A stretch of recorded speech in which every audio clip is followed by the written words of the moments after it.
Thank you, Chuck. That was beautiful. Before we go any further, I should have done this at the beginning, but I would like to acknowledge the presence, of course, of Joe's family and introduce you to them for those of you who haven't met them. We have here Joe's very handsome grandsons, George and Charles, who are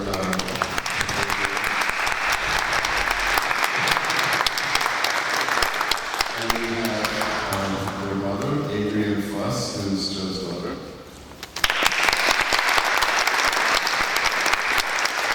And Joe's son-in-law, Dan Fuss, is here. And Joe's son, Paul.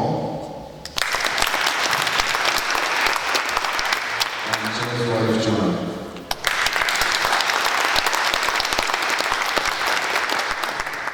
So, there were problems on the subway, I heard. So, yeah, but some people didn't get here until just now, and apparently it was pretty bad. But I think we're here now. The person who's here now is stuck on the subway is Fred Newman, who I introduced before you arrived. Fred, do you want to come up and say a few words about Joe Muranyi? Are you going to say how you know him, or should I? You tell him. Joe and I met when we were both kids.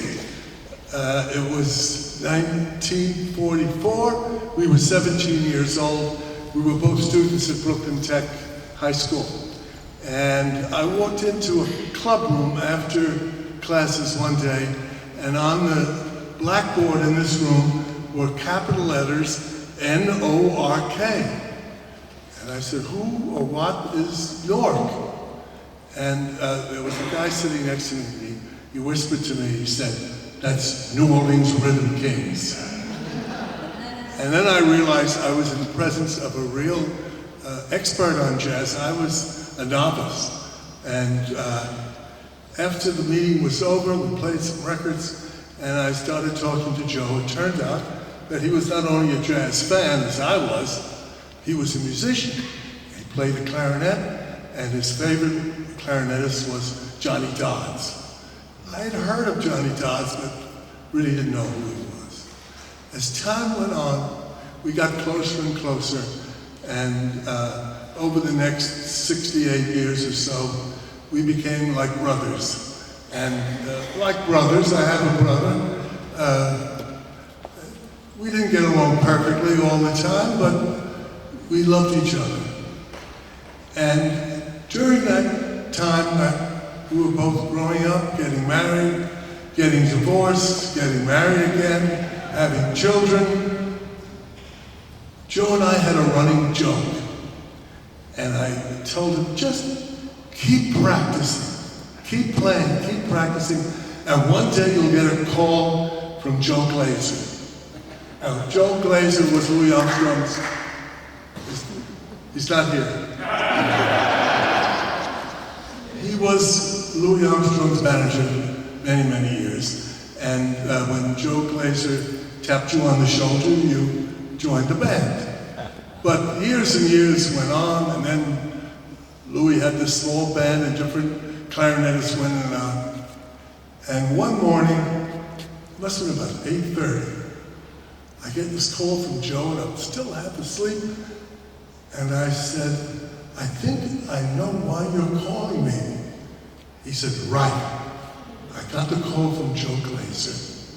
And the first job he had, real job with Louis, was at the Steel Pier in New Jersey.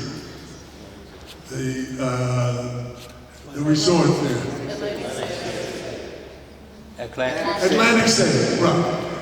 And he told me about that job, and he said it was the most interesting thing ever. They started playing, it was an afternoon job, and they noticed that just before they finished their set, people started to get up and walk out. And he was ashamed. He thought there was something that he ought to know about that, so he never asked anyone. But finally, his curiosity just got the best of him, and he asked someone, what's going on? He said, I'll tell you what's going on. Just follow the people. You'll see them when you finish. Just follow them.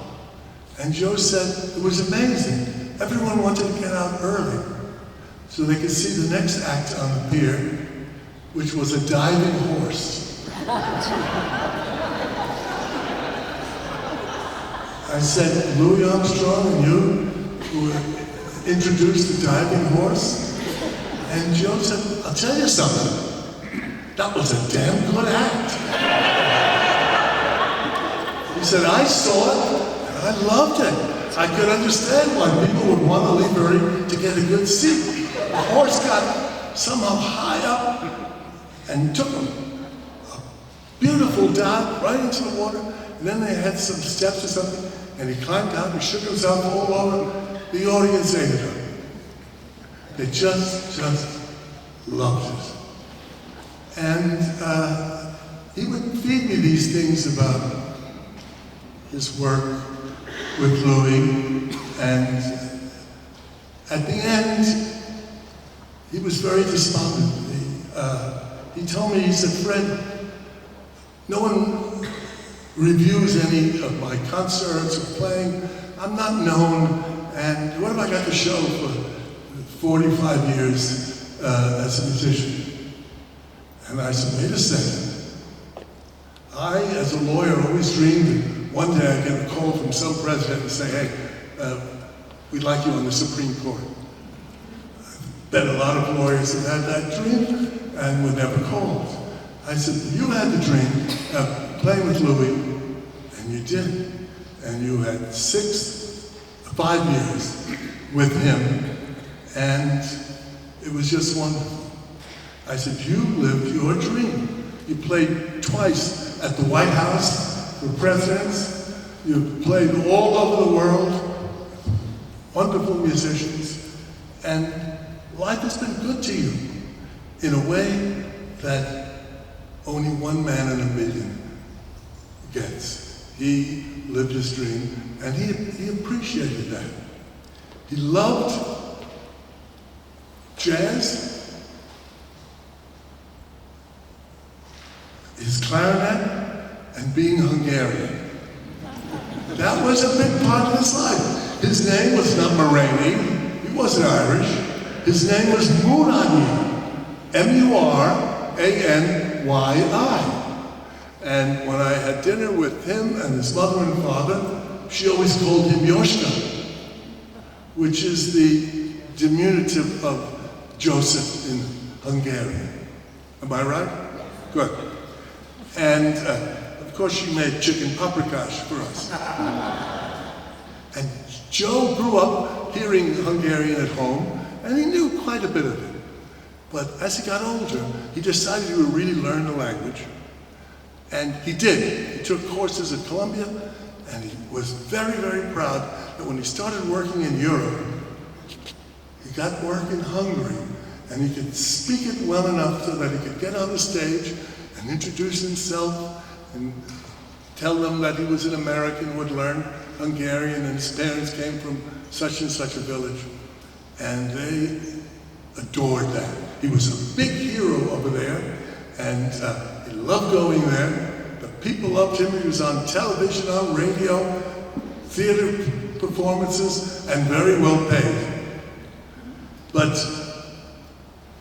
the only thing that he taught me in Hungarian was kurszunam, which means thank you.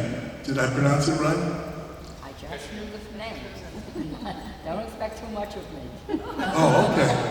Anyway, it was wonderful being his friend and sharing his experiences with Louis and with other greats. I mean, he played for years with Roy Eldridge at Jimmy Ryan's. And he had a terrific time with Roy because Joe knew every old tune from the 20s and 30s. He knew the first note, he knew the signature key, and he knew who wrote the lyrics and the music. And Roy called him my archivist. And He had a wonderful life, full of wonderful experiences, and he enjoyed himself immensely. He loved his work, and being his friend was a marvelous experience for me. I lived a part of his life, a wonderful life of playing all around the world with Louis. So all I can say is, Kursin and Yoshka.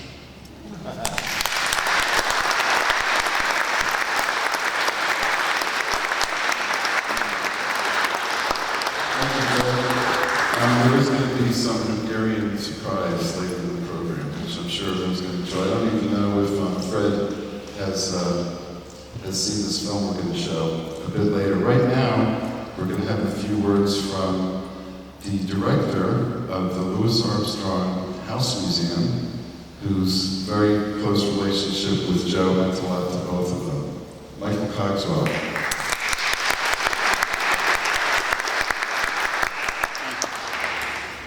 Good evening, everybody. It's my great privilege to be here. I know there are people that knew Joe longer and better than I did, and I'm here tonight to represent the Louis Armstrong House Museum and its board of trustees and advisory board and staff and neighbors and friends. I hesitate to say things that everybody already knows, but one of the highlights of Joe's career was serving as the last clarinetist in Louis Armstrong and the All-Stars from 1967 to 1971. Buster Bailey had passed away. There was another clarinetist briefly, and then Joe entered the band. And Louis really appreciated Joe because Joe knew the music. He was a student of the music. He had collected the 78s. He had gone to used record stores and knocked on back doors and everything else to collect the 78s. He had really studied the music, and Louis knew that. There's a great story that Joe told me several times. It would be an even better story if I could remember all the details, so I'm going to tell it to you anyway. They're out on the road, they're out in the Midwest, they're on a break between sets, and Louis calls Joe over, and Louis is talking with an elderly black gentleman, and he says, "Joe, I'd like you to meet so-and-so." And Joe says, "Not so-and-so that played clarinet on the such-and-such record in 1938. And the elderly man kind of stood up a little taller, you know, and Louis said, "See, I told you he'd know." Joe has already been referred to tonight as Joe Ma Rainey. That's another story that I'm sure every one of you knows, but just in case you don't, when Joe joined the band, Louis had trouble with his last name. And he asked him one night, "How the F do you pronounce your name?" You know? And Joe said, "Oh, you know, Pops, it's like Ma Rainey," the great blues singer, Joe Ma Rainey. Louis loved it for the rest of their relationship, called him Joe Ma Rainey. Part of my relationship with Joe is we lived a block apart in the village, so we would get together socially sometimes. And we would talk about things outside of music. And one story he told me I'll never forget. When I was a young man, I used to practice a lot of yoga. We were talking about yoga one evening, and Joe told me that he went to a yoga class, just one, back in the day. And he went to the yoga class and did the yoga, and then they had the meditation period.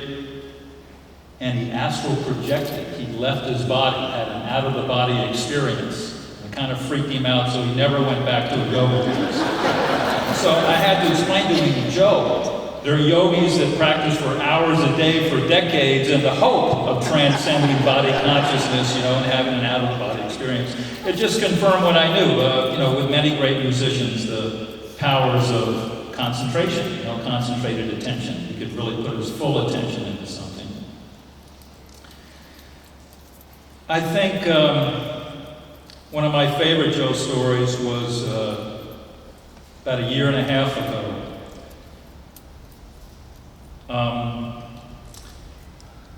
We have in the Louis Armstrong House Museum 7 Armstrong collections, one of which is the Jack Bradley collection. Jack is one of the great collectors of Armstrong materials, and his entire collection is now at our museum.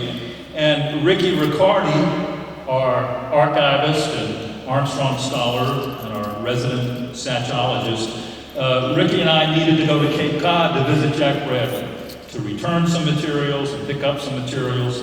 And Joe owns a house on Cape Cod. In fact, there it is.